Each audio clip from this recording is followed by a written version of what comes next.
Ajoyib-da. Qanaqadir go'yoqda tosh qilib gapirib olgim kelib ketadi-yu, mana bu joyga to'g'ri kelmaydi odobiga. Lekin xonada bo'lsa gapiraverardim omadi to'g'riga ashuna bolalarga. Ajoyib gaplar bolalarga. Hayron qolasiz-da, bu qanday bu erkaklar bular. Sal mishitda o'tirgan bolalar hamda o'rtoqlarga bir o'g'il bolalikni ham tushuntiraylik. Biz bu shim kiyyapmiz, bu lozim emasmi? Mana kepka, mana ro'mol emas bu. Sal bir o'g'il bolaga o'xshagan sal. Shunaqangi bolalar ham ko'payib ketdi-da, bir bachkana, bir dorda taydan qochgan deydi bizda haligi. Bilmayman endi bitta Namangan, Qo'qon, attan-battan kelib o'tiribsizlar. Sizlarda nima deydi bilib bizda bitta yomon bola bo'lsa, kelib qo'yash dortaydan qochgan, nima qilasan uni deydi. Bu degani hamma yomon sifat shunda bor degan. Islom yulduzi kanali dunyoga mukammallik. Timirda hozir Telegramlarda ko'ryapsizlar.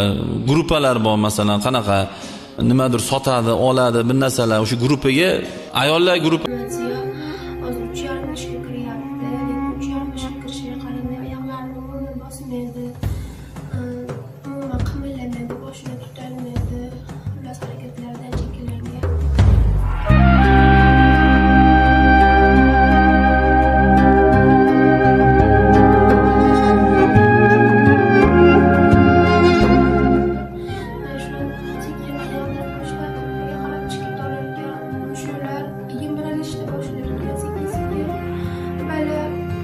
Şuraları yımrılıp ahır ukkasiga yuragiga o'tadigan ukka bilan yuragan mushulardan iborat bo'lgani uchun ukkasi qisqarib ketib oxiri nafasim ololmaydigan bo'lib qoladi.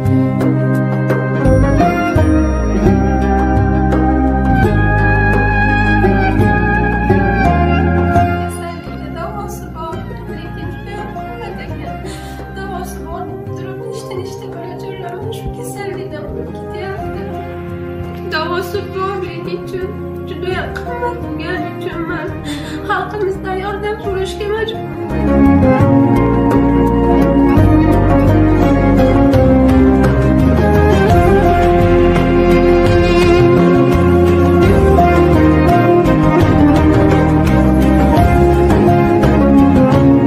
Insonni hayotini oldida toplaydigan narsa biz hamma yog'imizni sotsak ham buncha pul chiqmayapti. Iltimos qilaman, farzandimiz saqlab qolaylik. Ba'ziga bir hepimga o'xshab bolalar qo'shilib olgan. Hayron qolasiz-da, bu shunaqangi bolalarni biladigan o'rtoqlar mana masalan chetda bo'lishimiz mumkin-da. Shuni o'rtoqchilikda yig'ishtiring shunaqa bolalar. Chunki o'shunaqangi bolalarni shunaqangi ishlari juda katta mojarolarga kelishmovchiliklarga sabab bo'lyapti. Hatto shu sabablar bo'lib qaysidir kimdirlar hech kimdan maslahat qilmasdan oilasini buzadigan darajaga olib boryapti yigitlar. Masalan, misol deylik, ayoliga bittasi telefon qilgan, yo adashib tushgan, yo bilib tergan, u olgan, yaxshimisiz, 30 sekund, 40 sekund gaplashgan endi. To u ana razilni kimligini bilgungacha. Telefon tekshirgan, chiqyapti, qilyapti hali nomerga, erkak kishi olyapti. Shun bilan taloq bo'ldi, oila buzilib ketyapti. Jiyanlarni ammalarga munosabat, bu degani amma xola, tog'a, amakilarga bo'lgan munosabatlar haqida gapirsangiz. Sabab ammalarni xor qilishyapti. Unga kulishib, o'z akalari ham tillarning gapiga kirib, xotinining gapiga kirib, opasi, singlisi, ammasi, xolasi, tog'asi bilan teskari bo'lib ketayotgan qo'shtirnoq ichidagi o'zi ro'mol o'rash kerak bo'lgan erkaklar haqida ekan bu. Chunki xotinning gapiga odam kim u? Erkak emas-da u.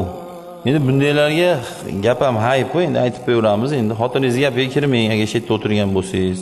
Bu mutlaq degani emas. Shu oilani buzish, qarindosh urug'chilikni buzayotgan sohalarda xotinning gapiga kirmaslik kerak.